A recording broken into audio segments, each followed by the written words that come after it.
Salut à tous, on se retrouve pour une vidéo débrief concernant la défaite du Barça face au Bayern Munich sous le score de 2 buts à 0 au Camp Nou. Alors, ne perdons pas de temps, on a beaucoup de choses à dire. On va commencer par parler de la composition et du fait est que Xavi a un problème avec notre papy national. Pourquoi Sergio Busquets a été titulaire dans ce match-là? Qu'est-ce qu'il faut de plus pour que Xavi comprenne qu'il nous plombe à tous les matchs importants en Ligue des Champions? Il faut quoi de plus en fait? Moi, vraiment, j'essaye de comprendre et je me demande en fait si un jour il va comprendre ou les entraîneurs du Barça vont comprendre. Là, je suis perdu en fait. Et là, c'est plus possible. Tout simplement, c'est plus possible. Et quand vous regardez la compo avec Pedri et les gauches, etc., tout ça, c'est pour mettre Busquets en fait.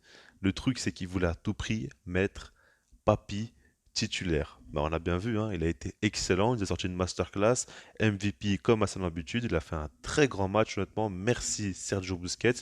Et le truc qui me dérange en fait, c'est que là, aujourd'hui, j'en arrive à un stade où la carrière de Busquets, pour moi, je ne la vois plus comme avant. Je suis désolé. Moi, j'ai toujours été un énorme fan de Busquets. J'ai toujours aimé ce qu'il a fait, etc. Aujourd'hui, je ne le vois plus comme avant. Il se fait humilier chaque saison. Il est fautif sur tous les buts. Il est là comme un Mongol à rester debout, à regarder ce qui se passe. Regardez par exemple sur le premier but du Bayern, comment il regarde l'action, comment il est observateur. En fait, tu as l'impression que c'est un supporter du Barça qui a réussi à avoir une place sur le terrain. Je sais pas comment il a fait, mais il est là, il regarde le match.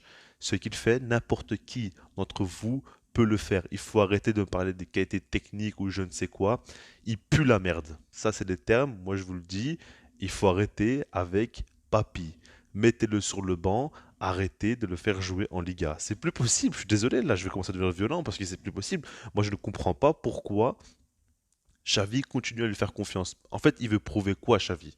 Il veut prouver quoi, à qui et pourquoi? La place de Busquets, elle est partout où vous voulez, mais pas sur le terrain. Maintenant qu'on a parlé de ça, le Barça perd 2-0, le Barça va en Europa League. C'est triste quand même. Honnêtement, c'est triste. On se demande quand on va retrouver un peu de bonheur dans ce club, quand les choses vont se passer un petit peu de manière plus positive. On ne sait pas. Honnêtement, on ne sait pas c'est quand que ça va arriver. Et moi, je rigole, mais je sais même plus comment réagir. Rigoler, pleurer, m'énerver.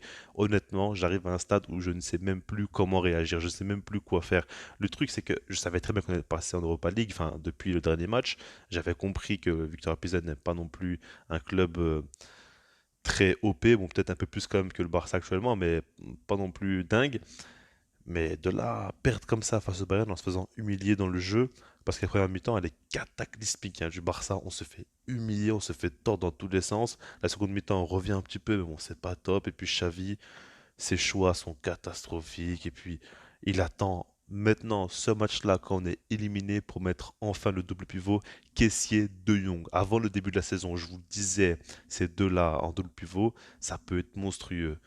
Il attend, il attend. Et comme par hasard, là, quand il est fait jouer face au Bayern Munich, c'est là qu'on recommence à avoir de la maîtrise et que défensivement, on est beaucoup plus serein. Bah, c'est logique en fait, c'est évident, mais pourquoi il attend aussi longtemps? Pourquoi les coachs du Barça prennent tout le temps des mauvaises décisions comme ça? Moi, je me dis qu'il y a un problème, il y a quelque chose qu'on ne sait pas. En fait, quand tu deviens coach du Barça, tu rentres dans une bulle, dans une sphère, tu es coupé du monde, tu vis dans un tunnel, dans une grotte, je sais pas où tu vis, mais tu ne vois pas ce qui se passe. C'est pas possible. C'est pas possible. Pourquoi nous, on voit des choses que les coachs du Barça ne voient pas constamment? Et là, Xavi, c'est pas aussi catastrophique que dans les coachs. Je suis désolé, il faut quand même dire. Et je garde encore espoir en lui, quoi. Je pense encore qu'il peut faire quelque chose, mais il doit se remettre en question. Et s'il ne le fait pas, ben, on va se faire encore humilier jusqu'à ce qu'il se fasse virer. Et ce sera toujours la même chose en fait. Donc là, on rentre dans un cercle vicieux, ça ne s'arrête jamais. Il n'y a pas un moment donné où ça recommence à être bien. Le seul truc positif qu'on voit, c'est les joueurs en fait. Là, tu vois Alejandro Balde, mais rendez-vous compte, on a des Pedri, on a des Gavi, on a des Balde, on a des Araujo, on a des Koundé, on a quand même des Frenkie de Jong, des joueurs fantastiques, même Lewandowski. Mais on sait rien faire avec eux. On sait rien faire parce que il n'y a pas de mental dans cette équipe-là. Et je suis désolé, mais par exemple, pour moi, un gars comme Ferran Torres doit être titulaire maintenant dans les gros matchs. Parce que lui, au moins, il n'a pas peur. Il tente des choses. C'est pas un Ousmane Dembélé qui va faire du cirque parce que Dembélé, je sais pas où il se croit. Mais c'est bien de faire 12 crochets sur une action, mais au bout d'un moment, fais ta passe, fais quelque chose. Enfin, Le spectacle, c'est pas au Camp Nou. Enfin, on n'est pas là pour du spectacle, on est là aussi un peu pour des résultats quand même. Le beau jeu, c'est pas simplement faire 12 crochets sur un joueur. Il nous fait son Neymar, mais Neymar, je vous jure, il faisait du spectacle, hein. Mais qu'est-ce qu'il était décisif? Qu'est-ce qu'il était bon face au but, à la passe ou à la finition? Dembélé, bah, honnêtement, il est temps pour lui qu'il quitte le club. C'est plus possible. Il peut faire un triplé de passe D ou un quintuplé de passe D, tout ce que vous voulez. Ça suffit. Ça suffit. On n'est pas dans un cirque en fait. C'est pas un spectacle. Je sais pas s'il le comprend ça, parce que c'est plus possible au bout d'un moment. Il faut essayer de jouer simple, de réussir une passe, de réussir une frappe et d'arrêter de vouloir faire lever le stade. D'ailleurs, par rapport au stade, les supporters, honnêtement, j'ai critiqué le Camp Nou lors du dernier match face à l'Inter. Là maintenant, je suis fier de ces supporters parce que là, ce qu'ils ont fait, c'est quand même assez dingue. À aucun moment, ils ont sifflé les joueurs. Ils sont énervés. Quand Lewandowski est sorti, ils l'ont tous applaudi. Et puis, les chants qu'ils ont fait en fin de match alors qu'on perd face au Bayern Munich encore une fois, alors qu'on est en Europa League, malgré tout ça, ils restent fiers d'être supporter du Barça, et ça c'est quand même beau. Et ce qu'il faut se dire en fait, les gars, c'est que au bout d'un moment, il faut comprendre que les supporters jouent un rôle pour le Barça. Quand tu sais que l'équipe est aussi faible mentalement, avoir un coup de boost, ça ne peut que les aider en fait. Et les supporters ont une carte à jouer. Ils l'ont compris un peu trop tard, mais ils commencent à le comprendre, et c'est déjà quand même très très bien. Moi, je pense vraiment que si le Camp Nou reste comme ça à tous les matchs, c'est sûr que les joueurs vont être boostés. Je dis pas qu'on va gagner les matchs, etc. Ça se joue pas que à ça, bien évidemment, mais ça aide. Et en fait, des fois, dans des matchs du Barça en Ligue des Champions, c'est c'est plus normal ce qu'ils font, quoi. C'est clairement un relâchement, c'est clairement le fait est qu'ils se fassent pipi dans la culotte, c'est ça le truc. Donc, il faut comprendre que ça peut les soutenir et ça peut être une bonne chose. D'ailleurs, là, je regarde le match et c'est pas encore fini au moment où je suis sur la vidéo, mais bon, on a déjà compris l'histoire. Et il y a un troisième but qui tombe, donc c'est beau, c'est génial. On perd 3-0 maintenant face au Bayern Munich.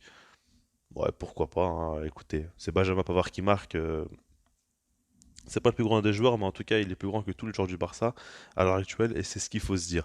Mais bon, ça fait mal, écoutez, c'est toujours la même chose, chaque année ça se répète et moi je ne sais plus quoi faire, je ne sais plus quoi dire. Ce que je peux vous dire à vous, c'est que là maintenant je vais essayer de faire beaucoup moins de vidéos sur le Barça.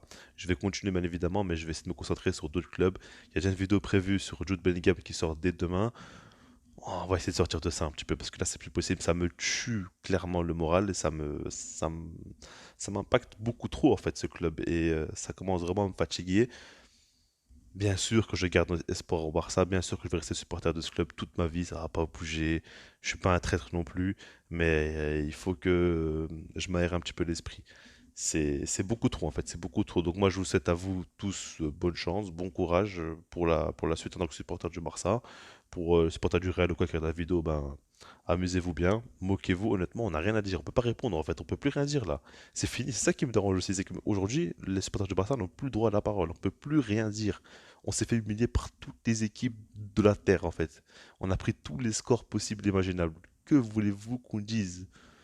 Il n'y a plus rien à dire, mais bon. Moi je vous laisse là-dessus, et puis sinon moi je vous dis peace.